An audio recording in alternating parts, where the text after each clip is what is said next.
Hi there. My name is Perry Gibson. I'm a PhD candidate in computing science at the University of Glasgow. And for my work, I research different areas of artificial intelligence and how to get it to run more efficiently on low power devices such as phones. Um, in some ways, I'm still not really too sure how I ended up here. When I was in high school, I wasn't really too sure what I wanted to do. There were loads of subjects I was really interested in, physics, maths, chemistry, computing, that sort of thing. But when it came time to make decisions about what uni I wanted to go on, I didn't have a clear vision of the future. So when I was doing my UCAS, I applied for loads of different things, oil and gas chemistry, product design, ethical hacking, informatics. Um, and yeah, I mean that whole mix. And when I got the UCAS results, some accepted me, some rejected me. And from that, I looked at, well, since I don't really know what I want to do, which one of these is going to give me the most choice? And looking at it, informatics seemed to give me the most choice because throughout the 4 or 5 years, there were a whole range of courses I could be taking in different areas. So that's what I ended up doing.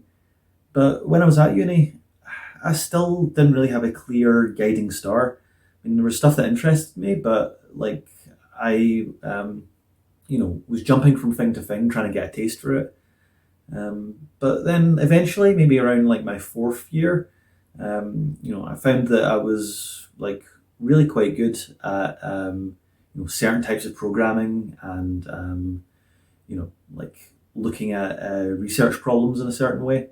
And I felt that I've got lots of other things that interest me, but maybe if I focus on this one thing and get really good at it, that will allow me to succeed, and then I can always move into other stuff later.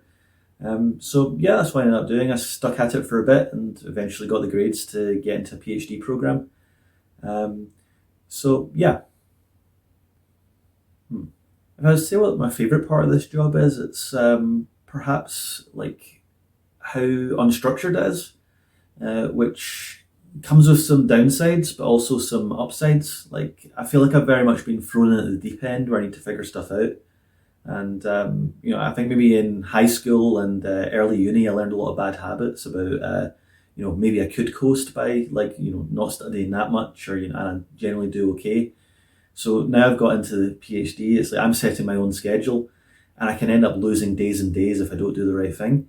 So it's I'm managing my own time, and I think this is one of the skills I'm trying to develop. I'm the one in charge. I decide what I do. I can research this thing or I can research this thing, and that's the path I can go down. But I could end up spinning my wheels and doing something that's not very useful. So there's a lot of learning to be accountable to myself. So yeah, I feel like I'm growing a lot, which is one of my favorite things about this. If I was to give some advice to my younger self, I'd probably say look after your sleep schedule. When I started uni, like I didn't find it that challenging. So I took to get a bit of extra cash. I took a waiting job. So I was working night shifts and then going to lectures in the morning and that kind of thing.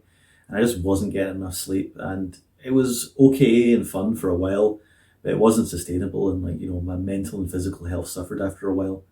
And then later in uni, I wasn't as consistent as I should have been, and was staying up late, finishing assignments and that kind of thing. And I think it really caused me a lot of harm, and I could have had more fun if I'd maybe stuck to a good sleep schedule and done things better.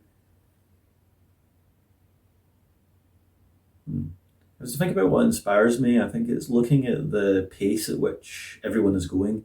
And I don't think any one person can really be said to be at the forefront of pushing us forward and doing amazing stuff.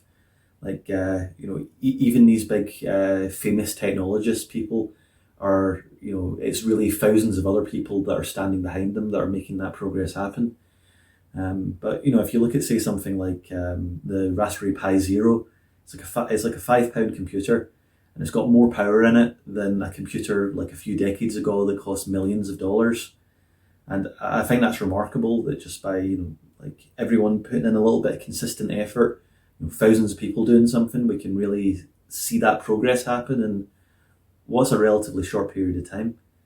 I think just thinking that that's maybe something we can keep up in some way, that's really exciting to me.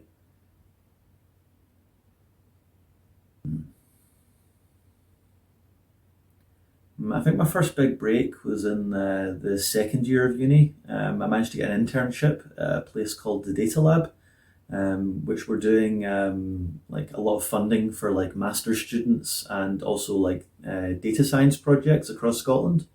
So what I was doing at the internship was looking at all the projects that they were involved in and trying to summarize them for everyone. And I think what that showed me is that the things I was learning at uni, even if sometimes they felt very specific, I was able to see broad applications. So something I was working on at uni, I was seeing an application out in like the food industry or the oil and gas industry or business or finance or that kind of thing. And I think as well as being a great way of learning things in how things work in an industry perspective, it also inspired me a lot because it gave some context to what I was doing in my work in classes. I think if I was to give some final thoughts, I think I would say that throughout time I've maybe felt that the path that I was on um, was always very risky, and if I took a misstep, then my life would be over and I'd have no opportunities. But I've kind of seen lots of friends that have changed their mind as time goes on. They went to uni and done something, and maybe had an okay time and got a job out of it even. But then a year goes by and you feel it's not really for them. And seeing them being able to change that career path, and the things that they've learned in their undergraduate course being really valuable, but being able to go off and do something totally different. Maybe it takes a couple of years. You're like learning of doing online courses while you're still at work.